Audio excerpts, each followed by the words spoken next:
Good morning and welcome to this session on SoLoMo, social, local and mobile, and how SoLoMo technology is transforming how customers, clients and consumers connect and collaborate and become smarter in what they buy. My name is Paul Marsden. I'll be your host for this session, and with me is Ian Brotherston, the CEO of Quip, which is Europe's leading consumer reviews site. I'm going to present for 10-15 minutes and just give you a little bit of an overview of one part of the SoLoMo, the SoLoMo equation. But my big takeout from this morning is going to be that you need to think social, local and mobile together to make sense of what is happening and, more importantly, to make money. So, I'll reintroduce myself, Paul Marsden. I work for a company called Syzygy, German company. We do really cool digital stuff, from building big websites for banks to great experiential digital design, to making sites more visible. But I'll end the ad there. But what we're finding is that the digital world, as a digital agency, is changing fundamentally in how consumers interact with their digital devices.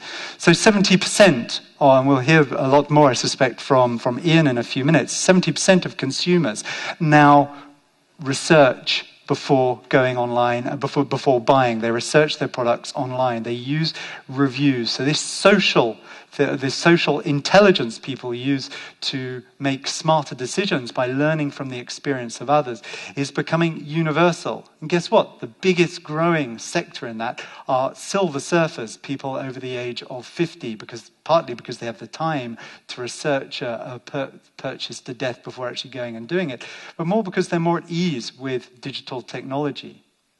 Talk to Google. And they'll say that in Google searches, over 1 in 5 of searches have a local intent. People, when they search for local content, where to buy something locally. We're social animals, but we live within a context, in localities. And now with location aware, now mobile devices are location aware. Those devices are getting smarter, and consumers have jumped on location-aware technology as a way to make them smarter shoppers. And then, of course, you've got mobile, which is really transforming the notion of the digital experience. It's your exobrain. It's something that you travel around. You travel around with you. Travels around with you.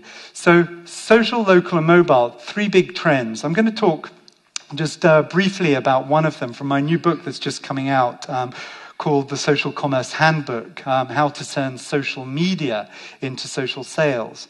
And I'm a psychologist, and so I know that the average adult human brain can only take on 3 new facts a day.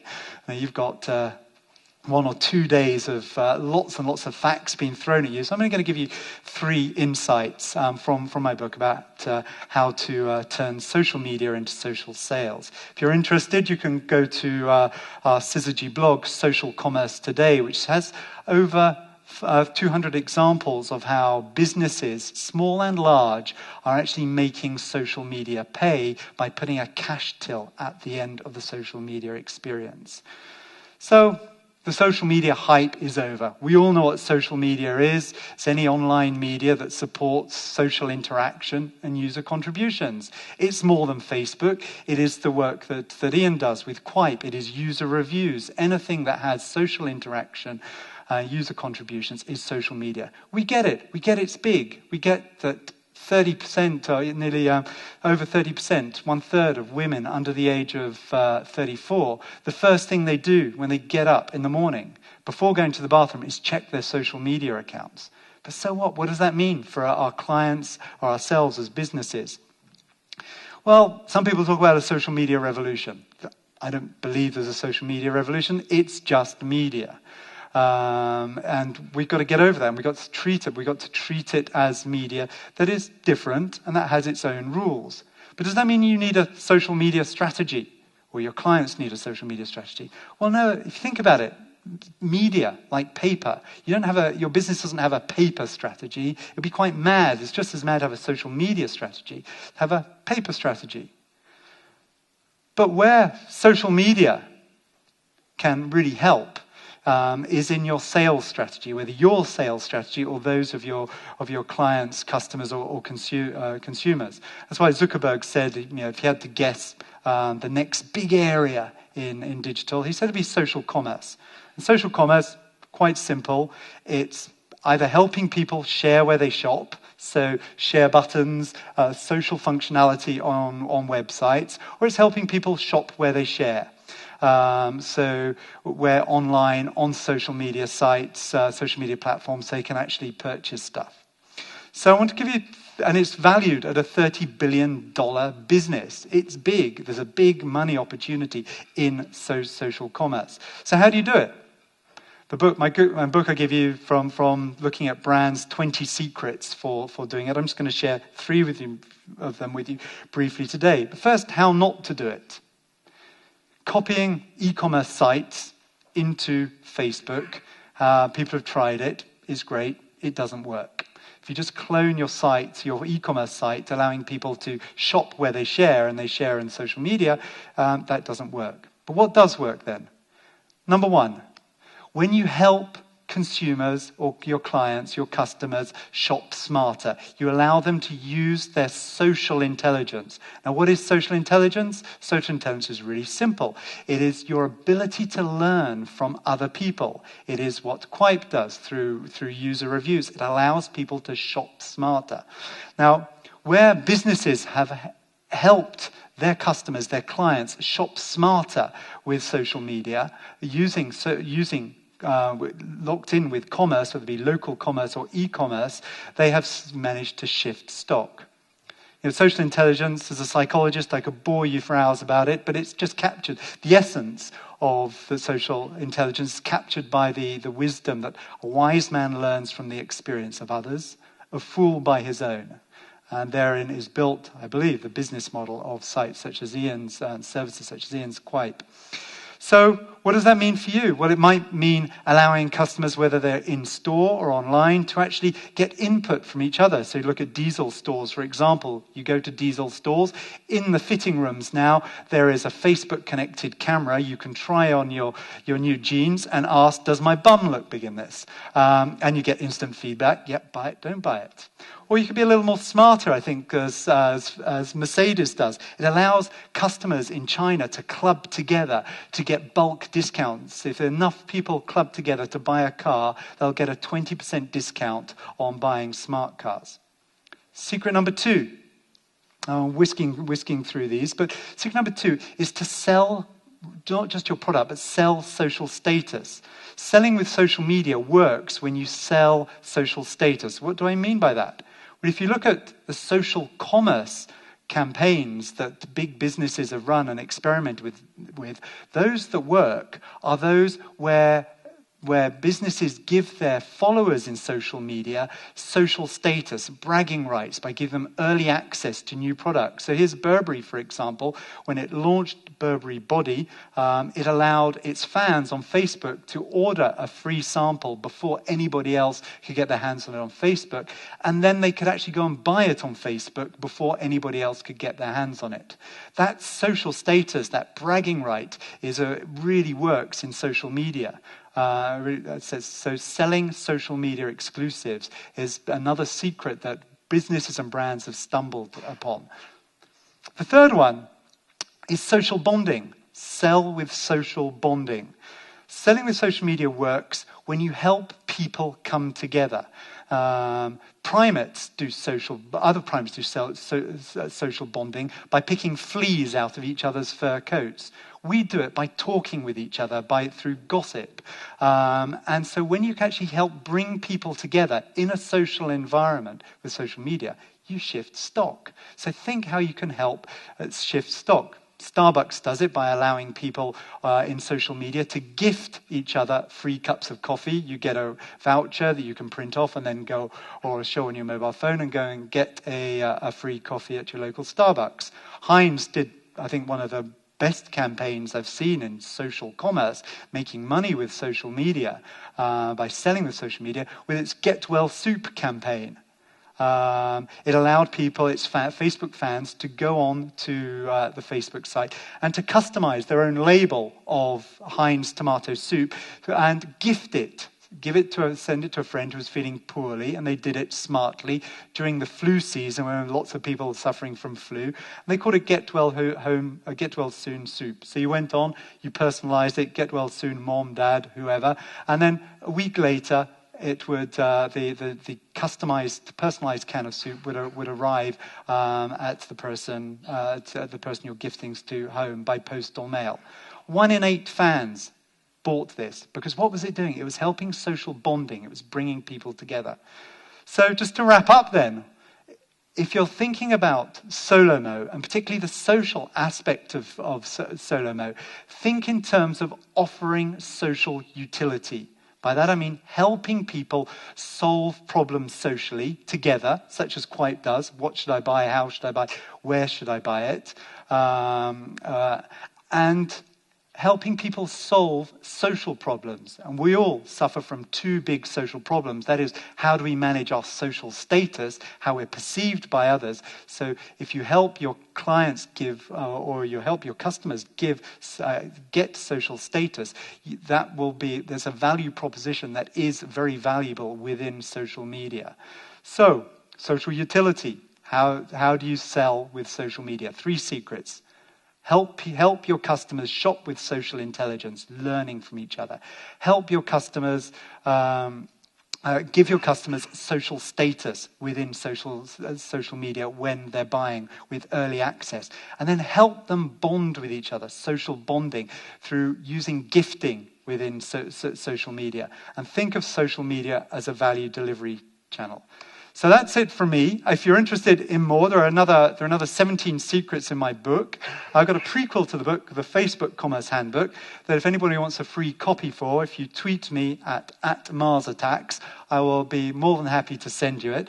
But without further ado, I'd like to hand over to Ian, who is walking the talk in the SoLoMo world of SoLoMo technology as CEO of Quip, Europe's leading consumer review site. So, Ian, over to you. Thank you. Thanks, Paul. Thank you, Paul. As commented, I'm the CEO of Quip, and I'm going to talk through SoLoMo today for about 25 minutes, half an hour, something like that. Really, to position Quip is, as Paul said, Europe's leading review site and largest review site. But we focus specifically on small to medium businesses. So our major focus is on the 80% of businesses overall, which are classified as small to medium businesses, that almost in every country make up the majority of overall GDP or commerce. So it's a market which has been largely unloved. I think the rise of social media has enabled people to interact more directly with those small to medium businesses who otherwise, perhaps historically, haven't had the opportunity to promote themselves. So let's see if this works. Great. So Quip is really geared around those communities, geared around dealing with our 20 million people who visit Quip every month, our 500,000 businesses who are on Quip every month, and making sure that we connect that community in a world of trust, which I think is the key and something I will come back to today, about promoting trusted commerce. So you know what you're buying based upon the views of others and based upon a trusted environment. And it's about giving those small to medium businesses the capability to promote themselves in that ecosystem in a way perhaps they didn't before. And that is and has always been online, but increasingly is also on mobile. And that's one of the trends that we're going to talk about. It's interesting, Quip is at the heart of SoLoMo, and Quip has been at the heart of SoLoMo almost before the phrase SoLoMo was invented. So we've been doing this for 6 years, and now it's seen as one of the places that everybody wants to be involved in. So a little bit about Quip, if I can. So just to throw some numbers around. So Quip is now in 13 countries. We opened a business in Turkey about 2 or 3 months ago. which is a logical extension to our strong presence here. Germany is still our biggest market.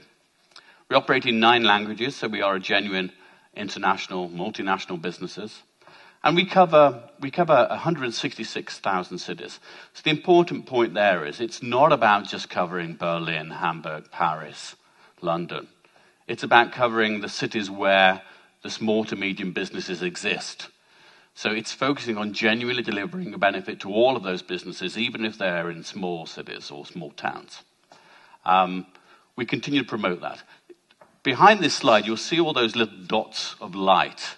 And those little dots of light are effectively every place where Quip has had a review. So you can see how very strong we are in Europe, particularly in Germany and the UK and France. But we cover the globe. We almost cover the globe. We cover 164 out of 192 countries. I gave a presentation like this at CeBIT a while ago and ended up saying to people, so there's still a few countries that we don't cover. So if you're going to somewhere like Angola, please write us a review because we don't have one. And one of the guys came to me at the end and said, I've come from Angola, so we now have a review there. So the same principle applies. If you're going to Chad or the Vatican, please write a review because we haven't got one in those countries yet. However, back to it. We talk about the businesses, the small to medium businesses, which are key to Quip. And for those businesses, it's finding an environment, an ecosystem in which they can promote their goods and their services increasingly in an environment which brings people to them. That's really what it's about. And we have about 10,000 new businesses each month join Quip, which we think is a good number. But it's still only a small percentage of the small to medium businesses out there that could come to Quip. And it grows by 10,000 because these are small businesses who need to reach out to customers. 10 years ago, people might have picked up the yellow pages to find somewhere. Nobody does that anymore. So these businesses have to find a way to promote their services. And Quip, increasingly in Europe, is the venue they choose. So it is about promoting those services. We meet a number of businesses who we deal with who perhaps historically have gone through the process of purely getting a website developed. Purely, often really good and intelligent website that looks very attractive. But the bottom line is you're just sitting out there with 17 billion other websites. And how are you ever going to be found? So you need to be in an environment whereby you will be found and you can promote yourself. We have 3.2 million reviews on Quip, but that's one small element of it. It's an important element of it. But when I add things like number of check-ins, number of pictures loaded, which is actually one of the biggest trends that we see, is more and more people adding photos and pictures, which is part of the smartphone phenomenon, which again we'll talk about shortly. But that rise of pictures, of check-ins, of comments, is something that's driving the 3.2 million reviews up to more like 7 million interactions, all of which add valuable information when it comes to deciding where I'm going to go and what I'm going to buy. So that's Quip in a nutshell. The one point when we talk about SoLoMo, obviously mobile is and the geolocation capabilities of mobile, it's what's driving this significantly. So the business continues to grow very strongly. The business continues to grow strongly on web. But its real growth is increasingly on mobile. So we see over 200% year-on-year growth in mobile. We saw that this year. We're seeing that this year. We saw it last year. So I want to spend some time really talking about this slide.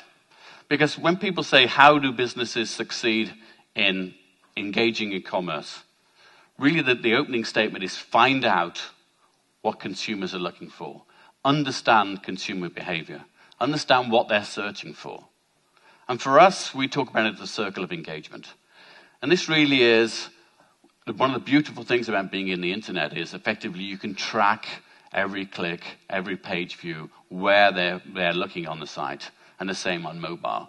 So we're able to enhance the product continually to make sure that we understand the behaviors of consumers, and we understand how to best promote the individual products and services of our businesses.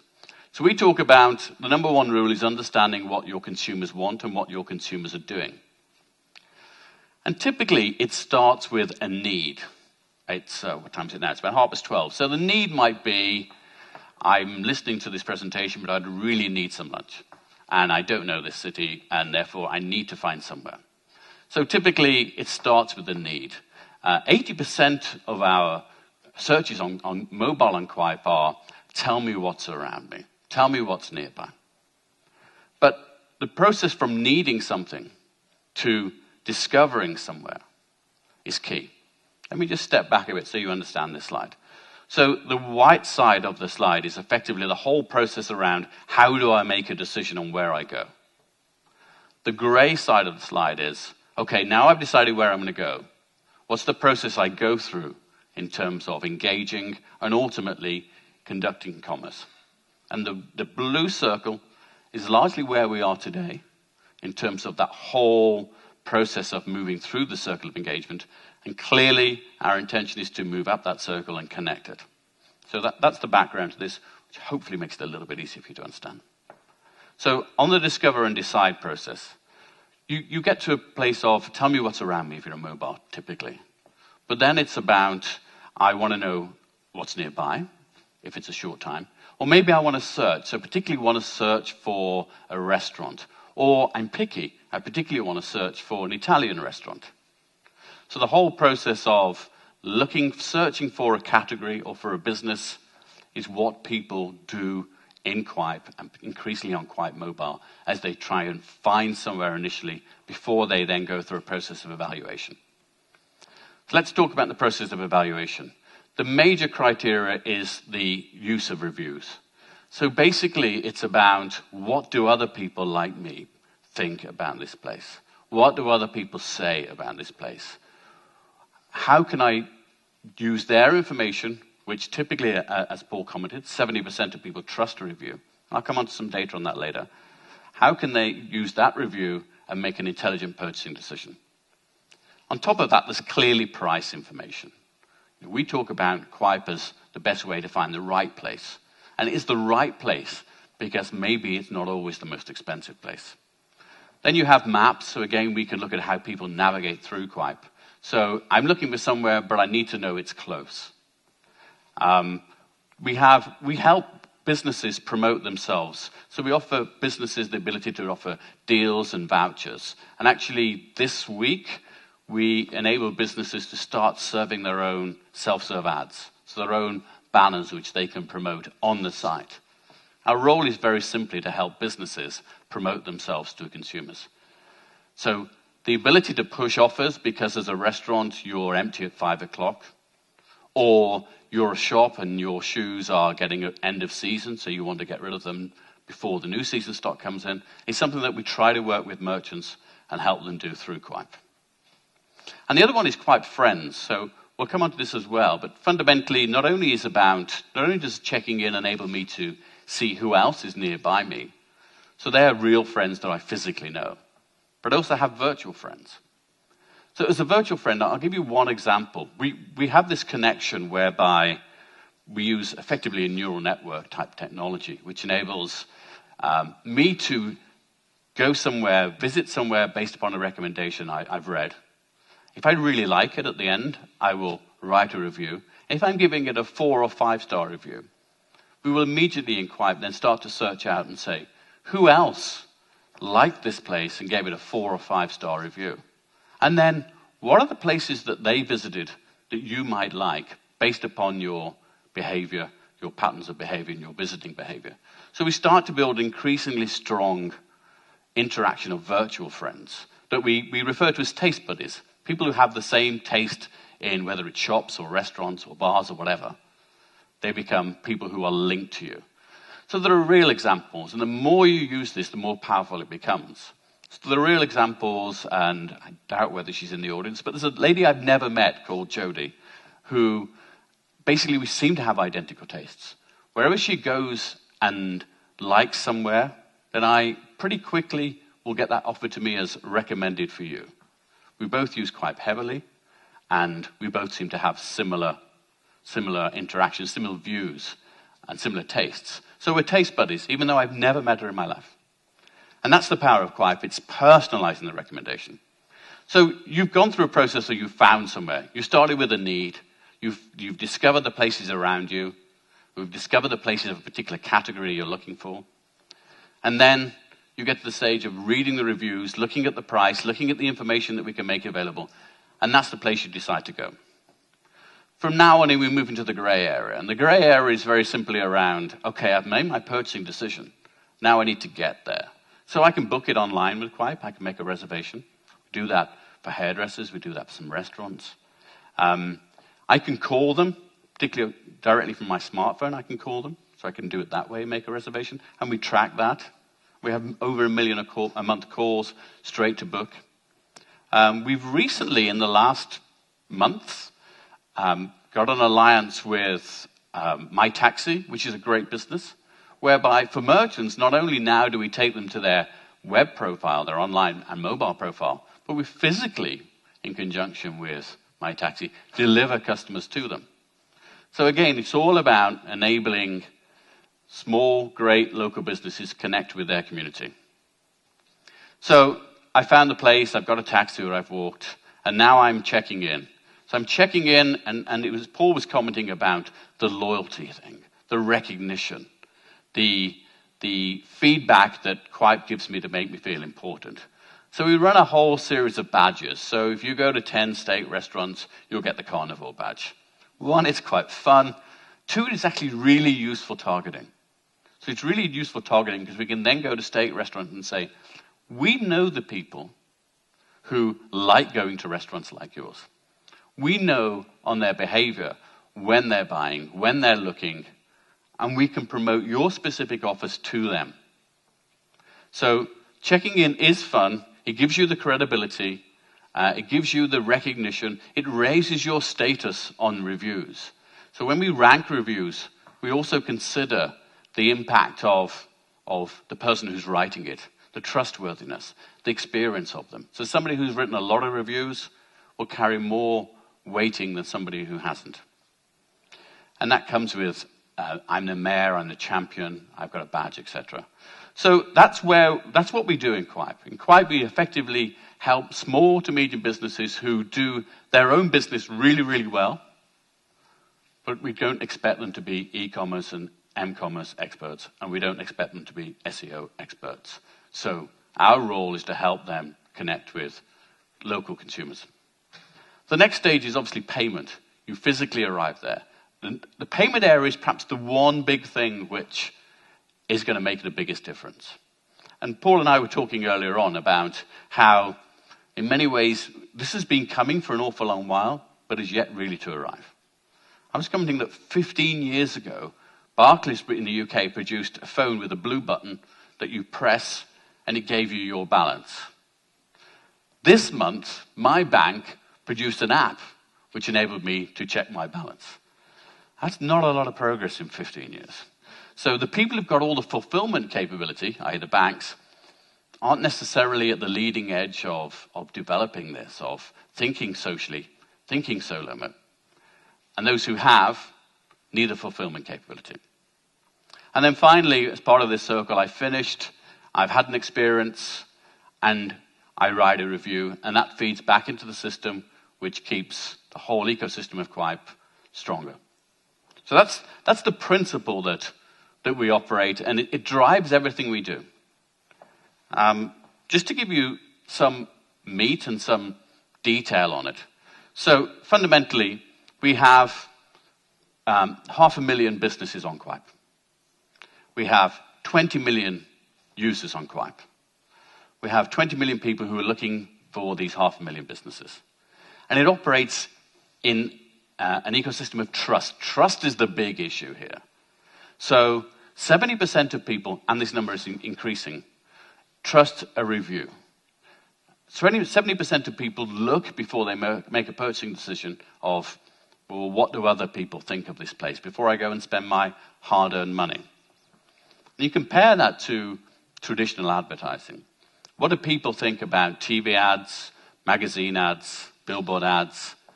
The trust in those messages is falling, and falling more rapidly. So we operate in an environment of trust based upon independent reviews that enable people to evaluate local merchants. One point, let me give you an example of that. So let's talk a little bit about perhaps one of the greatest phenomenon of commerce in the last 2 years.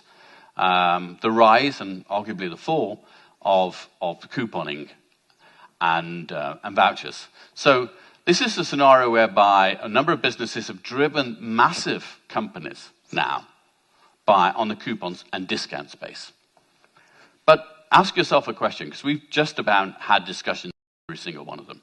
Ask yourself the question, if somebody offers you 50% off a haircut, do you know whether that's a good deal or not? The only way you know whether the person who's cutting your hair is talented or is a butcher is, what did other people think of them? So the environment that makes commerce really work and that makes discounts really work is the trust scenario based upon the opinion of others, and increasingly others like you. I won't drill into this slide because I suspect you've all seen it dozens of times. But fundamentally, the big change that probably attracted everyone else to the space that we're already in, SoLoMo, is the mobile rise, the rise of the smartphone. So this really just tells you two things. More and more people are using smartphones, and more people who didn't have phones are now getting phones. And later on, we'll talk about also the merge between smartphone and tablet, between feature phone and smartphone, makes it increasingly difficult to measure. But fundamentally, somewhere between 30 and 50% growth in smartphones is experiencing now. And that puts us in exactly the right place at the right time. So a little bit about mobile. So again, to give you some background into how we operate, is Quip operates on just about every mobile platform it can. So it's iPhone, Android, BlackBerry, Nokia, and recently and increasingly the Windows Phone. Matter of fact, we're in Germany. So if I'm in Germany, 15% of people who have a smartphone have Quip on their smartphone, which is really good, but we still think there's a long way to go. The growth in mobile installations is again 200% year on year. And in terms of what they do with that, at least 3 million people in Quip access their mobile to search for Quip every month. What are they doing? So we have 24% of them write reviews on mobile now. Or rather, let me put it another way. If I go back a year ago, only 5% of reviews were written on mobile, 95 being written on Quip web. Now it's 24, 25%, and that continues to grow. We're downloaded and installed on over 4 million mobile devices. And again, this area of our business is the most rapid growing. And people are writing reviews. It's also our fastest level of growth. But at the moment, it's around 400,000. But we talk of mobility in the broadest sense. So it's not just smartphones, although that is the primary focus. We did a deal with BMW probably 9 months ago now, whereby in their latest navigation system, Quip is installed. So effectively, whether you're driving, you can hopefully pull over, find somewhere that people recommend by searching for local, read the reviews, then click on one button and allow the navigation system to take you there. So it's all about mobility in a local space.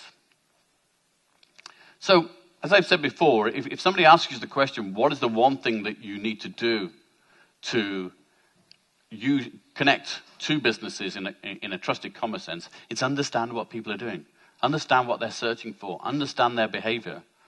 And 80% of searches on Quip are looking for this nearby thing. And that's really because we're in an environment whereby nobody has any time in their life anymore. So I've got a very short window of time. Tell me what's nearby that I can fulfill the need that I have.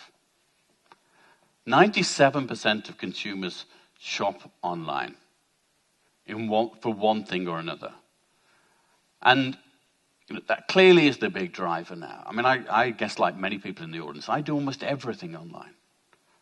From my banking to my shopping to just about everything. I almost think I'm becoming a hermit and never really leave. Although the process of what people call ROPO is also a big factor. So research online, purchase offline. So we have people investigating online, but then actually making their physical purchases offline. We talked about Google saying around 20%. We come up with the same number. That around 20% of people are looking for local searches. And 61% of those local searches, because of the time constraint, because of the immediate need, result in a purchase. So it's a great venue, a great system for local businesses to promote their goods. And 1 in 3 on mobile are looking for local. So let's quickly go through a couple of remaining slides. So give me an example. I'll give you a real example of the power of reviews and what they mean. So on the left these are actually both Currywurst places. And the one on the left is somebody who is on Quip, but doesn't actively engage with Quip. So they haven't necessarily uploaded some great photos. They don't encourage all of their visitors to write reviews. They don't necessarily make sure that their phone numbers, etc., are really correct. So they're on Quip. They get business from Quip, but they're not active users. And over the last 12 months, with this business who hasn't encouraged reviews and has 0 reviews, we still had 73 people who looked at their place page. And based on the previous stats, and many of those, 60%, would end up visiting them. Then we look at the one on the right. The one on the right is a fairly avid user of Quip. So if you go there, you will be asked to write a review. There will be stickers all over it. They do use vouchers. They do use offers.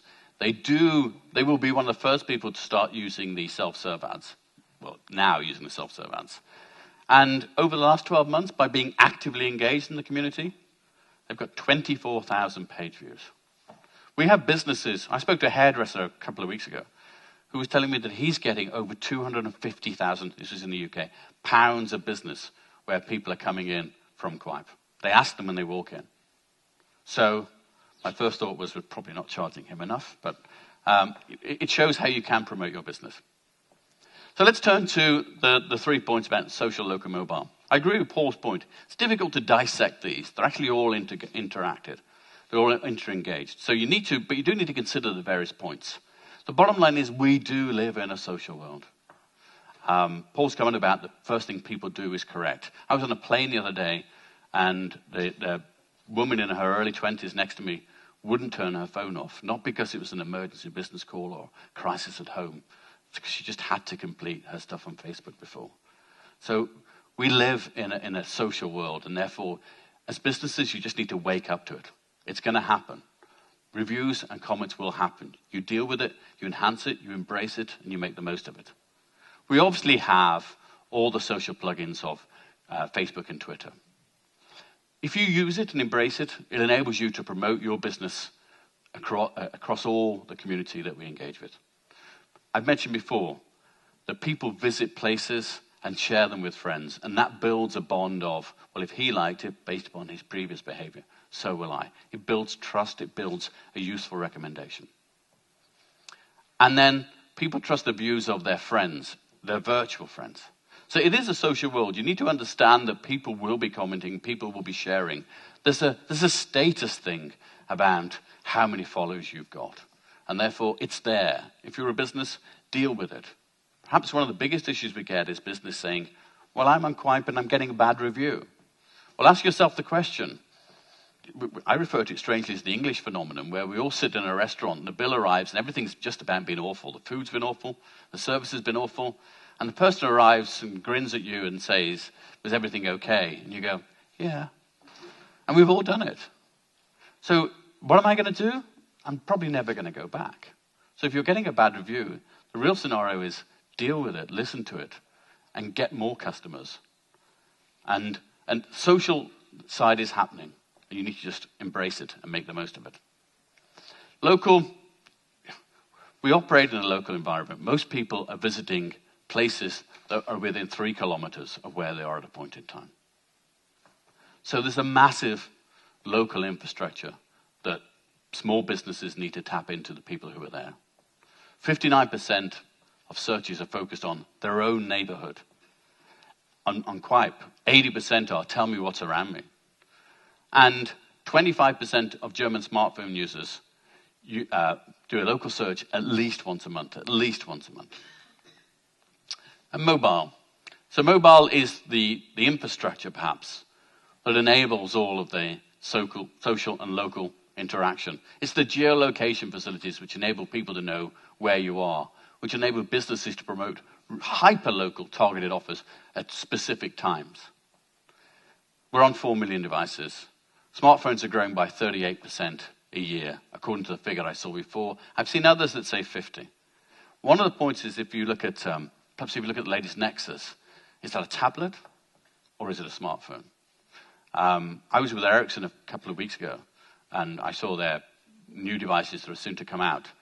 And you look at those and say, are they feature phones or are they smartphones? So the whole thing is blurring, but fundamentally the underpinning scenario in this is mobility, the ability to gather information and make decisions upon that while you're on the move. So I've spoken enough about Quip, and hopefully I've given you a reasonable overview of Quip. But what I'd like to do is perhaps end on the basis of not me talking about Quip, but listening to some of our Quip businesses and hear what they have to say about us. Hopefully this will work. Just looking online, go, oh look, well this company's got really great reviews. I've never considered that before, but because we're online in that community, they'd find us. So that I think that's a real benefit for Kiss Me Cupcakes. Wir kriegen deutlich mehr Gäste auf unser Profil bei Quip und dadurch natürlich auch mehr Gäste hier in den Laden. I can honestly say that Quip was instrumental in saving my business from destruction in the beginning. Okay, so that's one last comment on the last guy. The last guy came to us about 18 months ago. He's a hairdresser in Move City in the UK. And I heard last week that his business is now in for awards as the best hairdresser of the year. When he came to us, he just got a new Move City, didn't know the community, opened a new store, and was basically losing money hand over fist. We worked very close with him to enable him to promote his business, and we're glad to say he's doing great. So that's my presentation. That's my email address, and that's my Twitter account. So I'm happy to take conversations now, and I'm happy for you to contact me later as well. Thank you very much.